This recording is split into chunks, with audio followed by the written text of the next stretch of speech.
Avalanche de folie. La radio qui vous donne la parole. Bonsoir à vous tous et bienvenue sur Radio Avalanche de Folie. On est en direct jusqu'à 18h. Vous pouvez appeler au 06 83 37 44 21. Tout de suite, on va se connecter avec une auditrice qui va se présenter. Bonjour à vous, madame l'auditrice. Comment ça va? La première question, c'est qu'est-ce que vous pensez du virus? Est-ce qu'on en fait trop? Est-ce qu'on n'en fait pas trop? Alors bonjour, je suis Patricia Host, je suis une maman de 7 enfants, je suis aussi coprésidente du Conseil citoyen de Chalette et une citoyenne engagée. Donc en ce qui concerne le coronavirus, je pense qu'on n'en fait jamais assez trop malheureusement.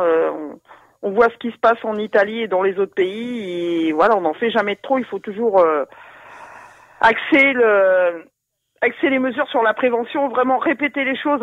C'est malheureusement, on n'est pas un peuple très discipliné, donc il faut répéter comme avec les enfants, l'éducation, ça se fait comme ça. Il faut leur faire comprendre que pour protéger soi-même et les autres, il faut rester à la maison. Voilà le message que je souhaite faire passer. On a vu, comme je veux dire, on est comme tu viens de te dire, on est en consultation. Qu'est-ce que tu penses? C'est les gens qui s'en foutent un petit peu de ça, ils font des barbecues, ils vont dans les parcs, ils font leur juggling à plusieurs. Pourtant, ils prennent des amendes et ça continue dans les marchés aussi. C'est pas assez strict, à mon avis, c'est ça. C'est pas assez strict pour moi. Comme j'ai dit plus tôt, on n'est pas un peuple très discipliné, mais malheureusement, tant que les gens ne voient pas le malheur ou les gens hospitalisés à côté de chez eux, ils prennent pas conscience. C'est malheureux, mais ils pensent un peu qu'à eux, sur leur moment. Eux, ils sont pas malades, donc ils voient pas le problème. Mais malheureusement, ça peut toucher un des leurs.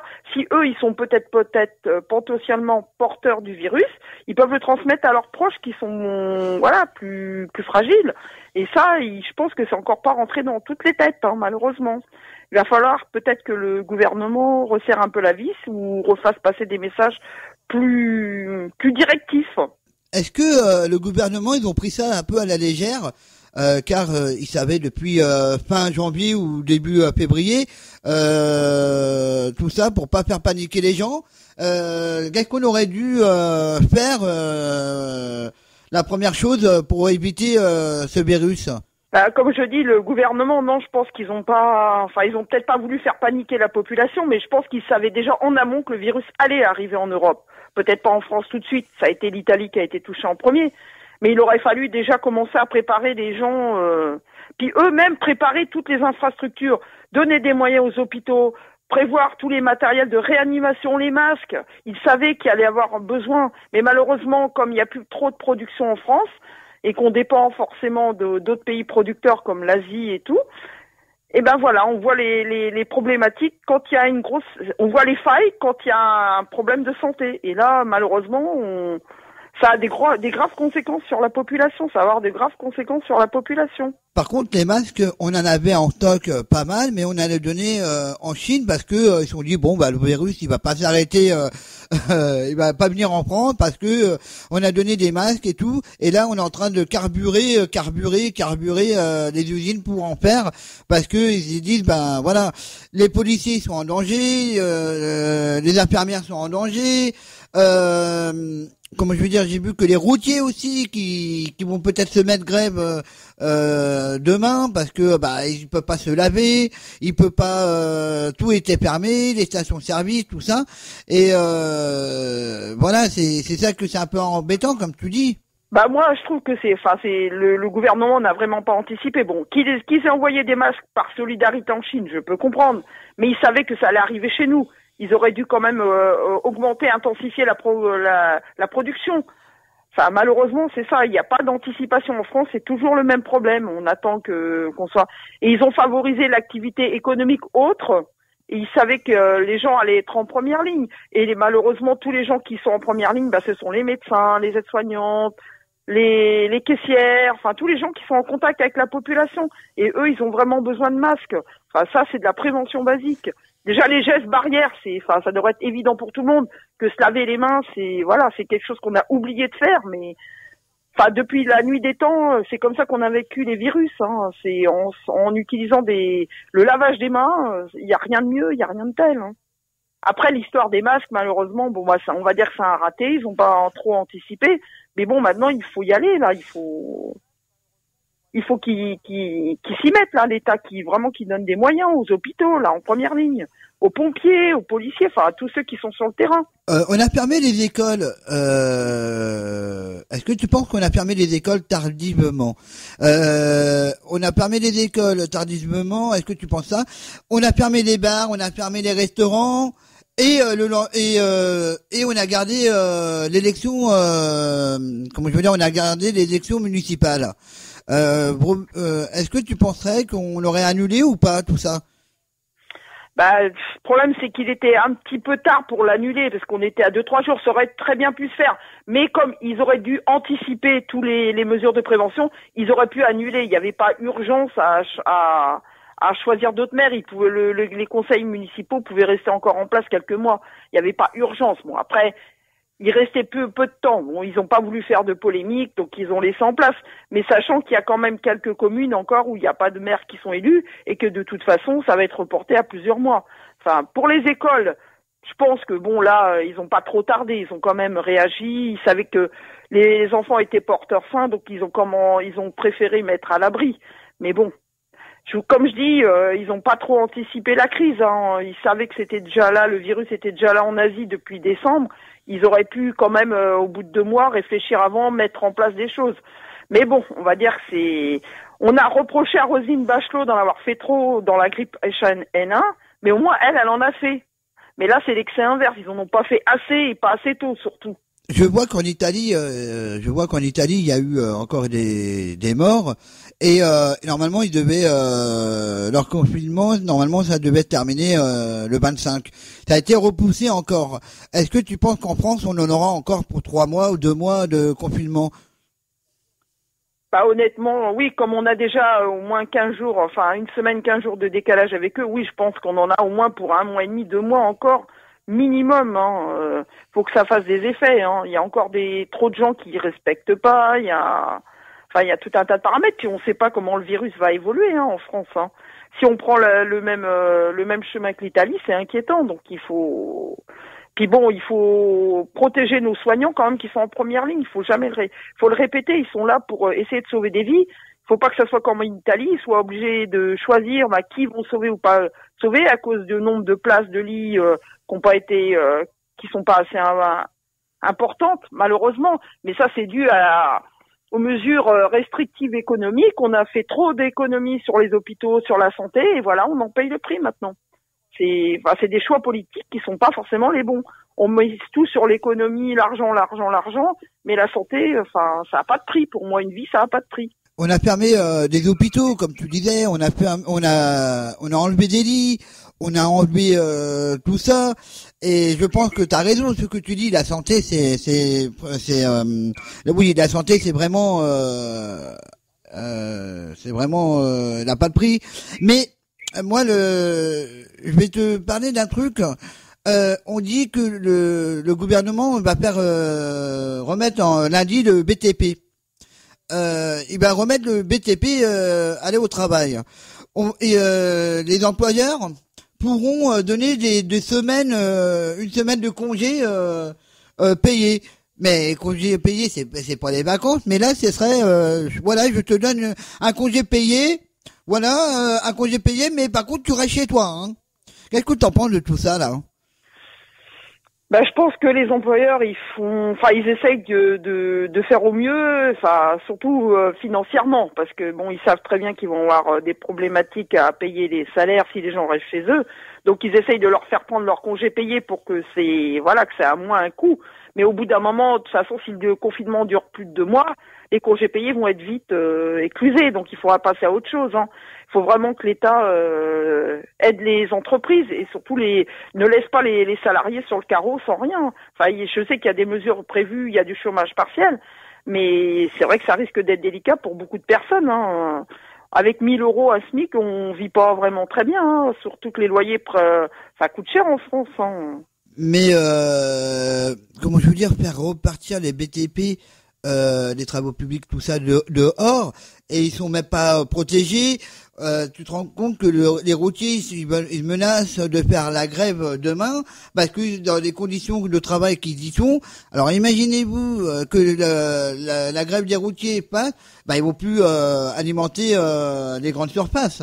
Et là, ça va être encore un problématique au niveau des Français. Mais de toute façon, ils ont raison. Enfin, les salariés n'ont pas à être exposés. De toute façon, les employeurs, je pense qu'ils n'ont pas assez non plus de masques pour protéger leurs salariés. Donc moi, je comprends entièrement les salariés qui n'ont pas envie de prendre de risques pour eux et leur propre famille. Enfin, c'est logique. Là, encore une fois, c'est encore l'État qui n'a pas anticipé, qui n'a pas prévu. Parce que faire partir l'économie, c'est vrai qu'on ne peut pas laisser l'économie à zéro. Il faut bien qu'il y ait des gens qui travaillent dans la logistique pour alimenter et tout. Mais il ne faut pas leur faire prendre des risques qu'ils n'ont plus à eux. Enfin voilà, c'est un truc de fou. Ils parlent de la fameuse prime qu'ils pourraient donner, leur fameuse prime pourrait inciter les salariés, mais les entreprises ils en sont pas là. Enfin moi je pense que beaucoup d'entreprises n'ont pas joué le jeu. Enfin les grosses entreprises, ceux qui ont beaucoup de sous, ils peuvent peut-être, mais les autres, les moyennes et petites entreprises ne pourront jamais donner des primes à leurs salariés de 1 000 €. Enfin c'est du délire. Hein. Ils ont quand même à Chalette, ils ont quand même fermé les Simpsons. Ça a été une bataille un peu dure. Et le patron des Simpsons veut rouvrir les Simpsons parce que ils vont leur donner des masques, comme si que c'était vraiment essentiel l'usine des Simpsons. Et les syndicats là-bas, ils veulent vraiment se battre pour pas qu'ils reprennent le travail. C'est comme l'histoire de Amazon aussi. Il y a un gros scandale sur Amazon qui demande le fermeture de Amazon, mais ils veulent pas le permettre et ça met le risque des employés qui peuvent attraper le virus. Malheureusement, comme toutes ces grosses entreprises, il y a que l'argent il y a beaucoup que l'argent qui compte. Hein. C'est malheureux peut-être. Moi, Hutchinson, mais Amazon, là, c'est le cas typique de la grosse entreprise américaine qui veut faire du chiffre. Et en plus, là, ils savent qu'il y a beaucoup de commandes par Internet, donc ils veulent pas louper des parts de marché, et les actionnaires encore moins. Mais le problème, c'est qu'il n'y a pas assez de distance, il n'y a pas assez de sécurité pour leurs salariés. Je pense que ces entreprises devraient un peu plus réfléchir au bien-être de leurs salariés et un petit peu moins leur portefeuille. Hein. Malheureusement, c'est pas ce qui se passe. Hein. Est-ce que tes journées à toi, c'est pas longue, quand même? Honnêtement, moi je suis une maman avec quelques enfants à la maison, donc j'ai un petit peu de travail quand même. Hein. Je prépare les repas, je fais le ménage, je continue avec eux à mon travail à la maison, et en plus j'ai mon fils qui est en apprenti en boulangerie, donc là je l'emmène le matin et je vais le rechercher dès qu'il a fini pour éviter de lui faire prendre le moins de risques possible. Donc ça occupe bien mes journées quand même. Puis bon, j'ai repris de la lecture, je m'occupe, des choses à faire. Hein. J'ai entendu que la ministre du Travail disait que vous allez travailler plus que de 35 heures, vous allez travailler vous allez travailler pendant les vacances, juillet, août, et vous allez en gros, vous allez trimer une fois que tout ça va être terminé. Malheureusement, ça risque d'être le cas sur certaines entreprises qui mettront la pression. Hein. De toute façon, il faut que l'activité reprenne. Hein. Malheureusement, s'il n'y a pas d'argent qui rentre, il n'y a pas d'argent pour les salariés. Après, l'économie, elle tourne pas toute seule. Hein. Mais il va falloir tirer des leçons de toute cette crise. Hein. Il va pas falloir continuer à reprendre les mauvaises habitudes, produire à tout va. Il va falloir mieux faire fonctionner l'économie plus intelligemment, en préservant la nature, en préservant les gens. Enfin voilà, il va falloir repasser à une autre mode d'économie. Hein. On va passer une page musicale. On se retrouve après.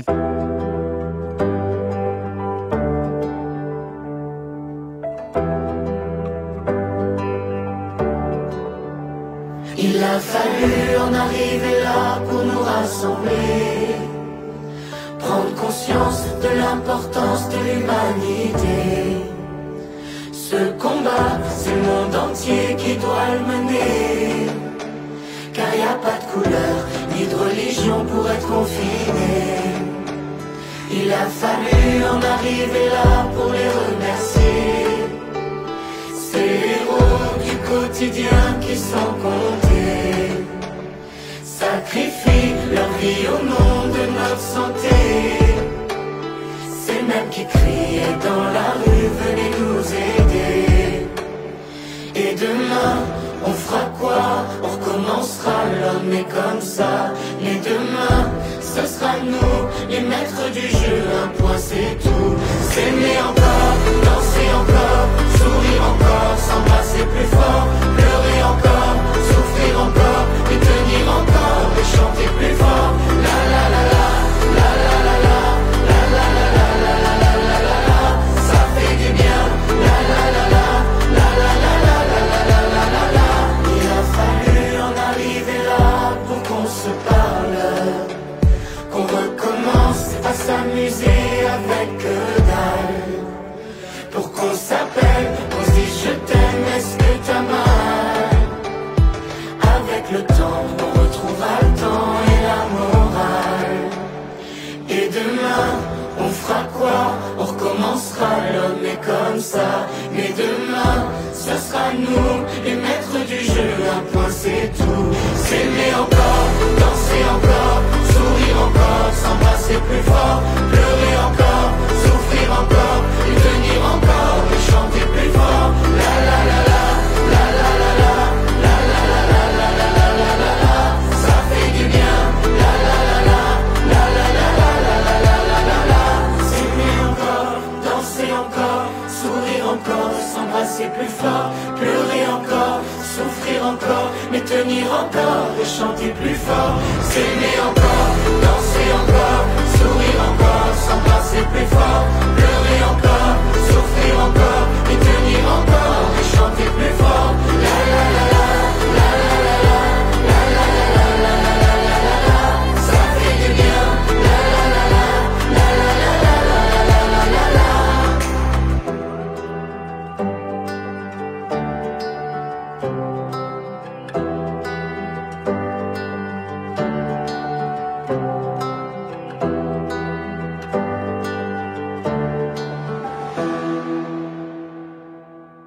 De retour sur Radio Avalanche de Poly, on est toujours en direct sur la radio et on est toujours avec Patricia. Alors encore un peu de social que je vais te parler parce que je trouve ça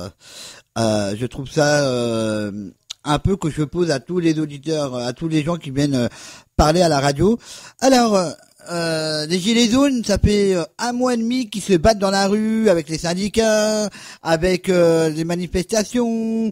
On n'a rien reçu. Malheureusement, on a le virus. Et on ouvre, on a de l'argent, on trouve de l'argent, on trouve tout ça. Voilà, vous allez rien payer. Les entreprises, on vous fait, vous allez reporter des charges sociales, tout ça, l'électricité, machin. Et là, on trouve de l'argent pour ça. Et pourtant, les retraités, tout ça, ça a mis de côté. Ça, moi, c'est ce que je voulais te dire, qu'on trouve de l'argent, quoi. Ça veut dire que de l'argent, on en a. Bah évidemment qu'il y en a de l'argent, mais là je pense que l'État est en train d'emprunter de l'argent, mais vu que les taux sont négatifs, ils peuvent se permettre d'emprunter. Mais de toute façon, ça aura un coût. Le coût, c'est que si de toute façon l'économie se casse la gueule, ça aura un coût encore plus lourd. Donc il faut quand même garder des pans d'économie, c'est ce que je disais tout à l'heure. Après, si des salariés se retrouvent tous au chômage, ça risque d'être encore beaucoup plus pire. Donc là, ils sont bien obligés de trouver de l'argent pour soutenir l'économie. Il n'y a pas de choix. Il ne faut pas que toutes les entreprises se cassent la gueule. Déjà que les petits entrepreneurs, artisans et tout ça, ça va être très très dur pour eux. Et leurs salariés d'autant plus, parce que souvent c'est des petites entreprises, avec une dizaine de salariés, voire même moins pour certains artisans. Donc il faut vraiment que l'État, oui, là d'un côté, c'est bien qu'ils aient trouvé de l'argent, mais ce qui serait bien aussi, c'est que les milliardaires, tous les évadés fiscaux et tous ceux qui font des fiscalisations, ils mettent un petit peu la main au pot commun et puis qu'ils se rappellent qu'on est une nation. Ça serait bien, ça. Ça sera un geste salutaire. On a trouvé de l'argent pour Notre-Dame, donc je pense qu'on peut trouver de l'argent pour les entreprises, pour la population, pour la santé. Quitte à ce que s'ils font des dons, ça soit défiscalisé pour eux, c'est pas grave. Mais au moins ils soutiennent la population, les gens, l'économie. Enfin, le bien-être des gens, ce qu'ils ne font pas habituellement. Je regarde que tout a été reporté, tout a été reporté avec le virus. Il y a certains pays où ils ont à peu près 50 ou 60 cas et un décès. Ils ont tout fermé, hein. Ils ont tout fermé, les aéroports et tout ça. Et comme tu disais tout à l'heure, ils ont pas pris, ils ont pris ça un peu à la légère parce qu'ils disent, bon, ah non, c'est pas grave, c'est une grippe. Mais, comment je pourrais dire, ce virus tue des gens. Et on a quand même dans le Loiret, on en a quand même moins que dans toute la France quand même. Je pense que, comme tu disais tout à l'heure, je reprends un peu tes slogans, hein, que tu disais tout à l'heure, c'est que oui, tant que les personnes ne sont pas touchées personnellement, bah ils continueront à sortir et continueront à tout ça. Je pense qu'on part encore, on va être encore en confinage, en confinage pendant 2 mois, je pense. Et je pense qu'il peut-être il aura un coup d'ouvre-feu. Alors, est-ce que tu aurais un coup de gueule à passer? Est-ce que tu aurais quelque chose d'autre à dire? Bah, la seule chose que je voudrais, c'est que le gouvernement entende qu'il faut donner des moyens aux hôpitaux, que la santé c'est primordial, qu'il y a d'autres, que c'est bien de soutenir l'économie, mais il y a des pans stratégiques comme la santé qu'il faut privilégier. Il faut arrêter d'aller fabriquer les médicaments à l'autre bout de la planète parce que ça coûte moins cher. Il faudrait peut-être penser à relocaliser certaines choses, produire peut-être plus localement, comme ça ferait travailler, ça donnerait de l'emploi en France. Et voilà, c'est bien la mondialisation, ça a des bons côtés. Mais enfin, il faut aussi privilégier aussi, sans faire du nationalisme, il faut peut-être aussi penser un petit peu chaque pays pour soi, sans être égoïste. En Europe, on pourrait peut-être construire l'Europe autrement, plus solidaire, parce que là, en ce moment, c'est pas vraiment le cas. Même si le virus, ça a peut-être, mais il y a beaucoup de nationalisme qui monte et il faudrait vraiment repenser les sociétés, être beaucoup plus solidaire entre pays. Il y a plein de choses à revoir et entre les gens surtout. Alors, du coup, oui, moi, le message que je vais passer, c'est que les gens doivent rester chez eux et vraiment chez eux et qu'ils sortent vraiment s'ils en ont besoin pour faire les courses. Et je crois que tu seras d'accord avec moi, ça sera le message qu'on peut passer encore et encore et encore, je pense. Eh oui, et surtout pour les jeunes, hein, parce que moi aussi j'ai des ados à la maison. Ils ont pas encore assez conscience. Bon, là, ce qui est bien, c'est que la météo est beaucoup moins clémente, donc les gens seront moins enclins à sortir. Mais il faut qu'ils pensent que même si eux, ils peuvent être porteurs sains, ils peuvent le transmettre à quelqu'un d'autre. Et on peut pas avoir ça sur la conscience. Il faut pas penser que pour soi-même. Il faut penser protéger les autres. Et ça, c'est ce message-là qu'il faut faire passer. Vous êtes pas tout seul.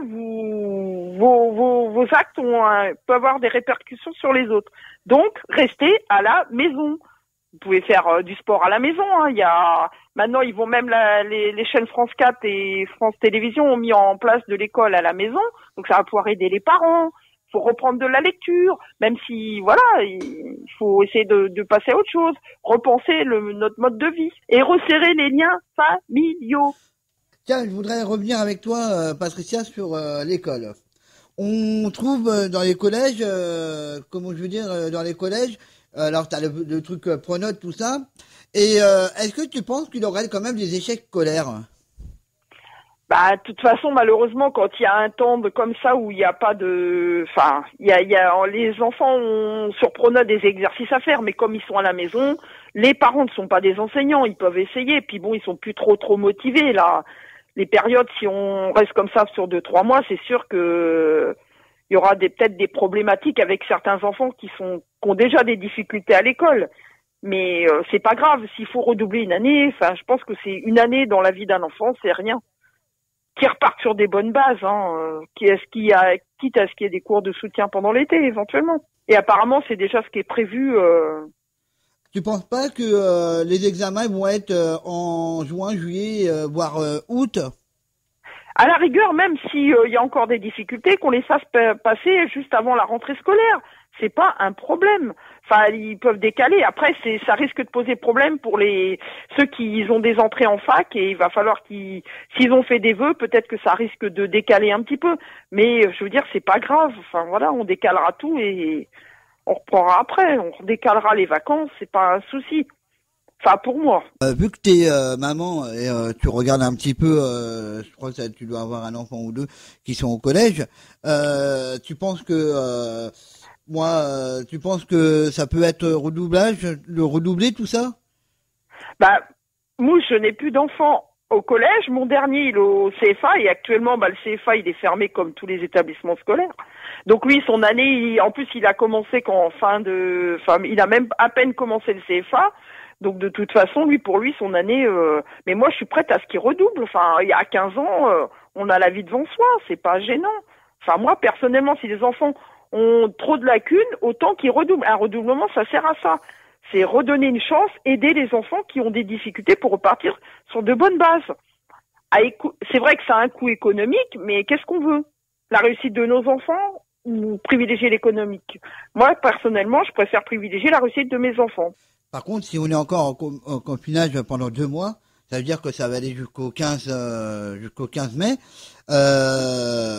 Jusqu'au 22 mai, on va dire.